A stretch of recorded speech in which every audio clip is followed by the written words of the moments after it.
During a hot May in Oregon, 1983. After midnight, a hysterical young mother barged into Springfield Hospital.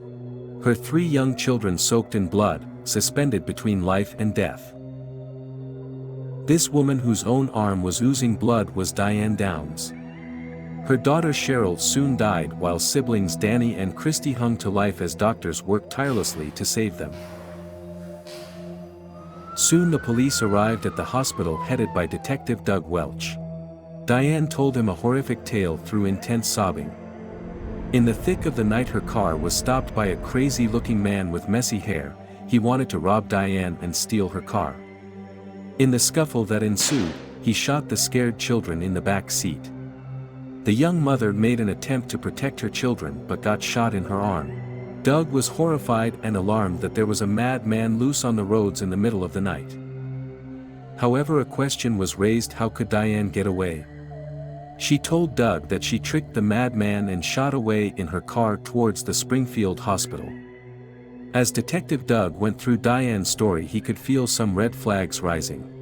Why was she going sightseeing with such young children in the middle of the night? Why were kids shot in sensitive areas while her arm was only grazed? She was fighting the assailant with her right hand yet got shot in her left arm.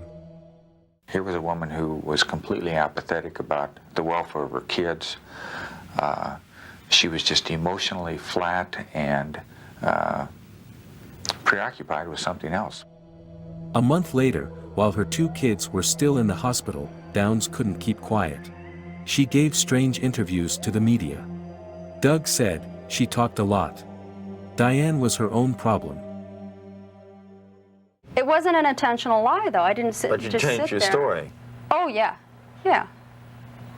I agree. I mean, you know, you've heard it. It's obvious. Doesn't that make it seem kind of tough to believe what you're saying? If you change your story 2 months after the shooting? I'm sorry. As she tangled the story even more, the mystery deepened, leaving everyone uncertain about what really happened on that night. The community, once scared of a dangerous person on the loose, now found itself split. Some believed Diane's story, while others thought there might be more to it. In the quiet corners of the hospital, Downs' surviving children fought to recover.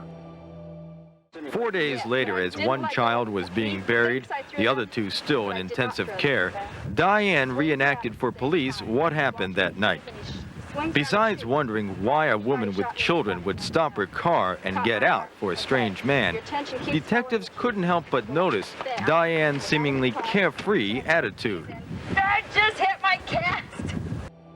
Meanwhile, the media couldn't get enough of Downs. Every word she spoke, every gesture she made, was dissected. Detective Doug saw the paradox of a woman compelled to share her story while inadvertently adding to the doubts surrounding her.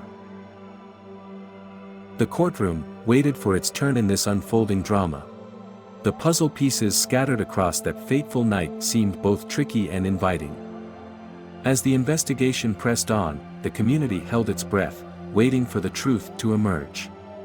Downs, with her strange allure and confusing story, remained at the center of attention, leaving everyone grappling with the unsettling idea that the answers might be as tricky as the night the tragedy unfolded. Suspicion clung to her like a shadow, yet she vehemently denied any wrongdoing. I wouldn't walk in there and say, this weird person came up out of nowhere and shot us for no reason and just left.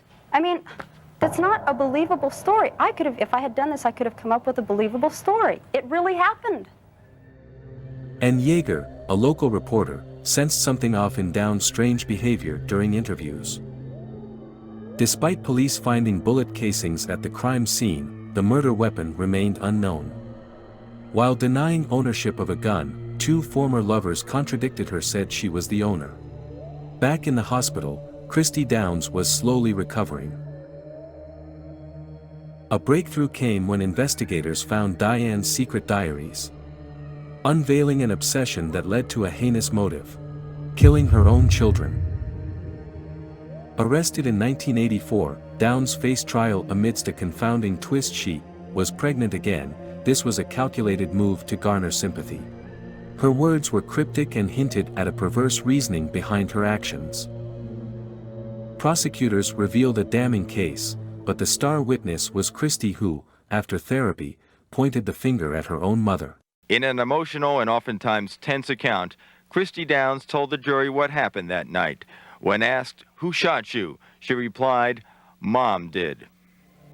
Downs was found guilty and sentenced, yet the courtroom paused for her to give birth. The child, Amy Elizabeth, was given into adoption. In 1987, Downs escaped, only to be tracked down near the prison. Recaptured, she was put into a more secure facility in California.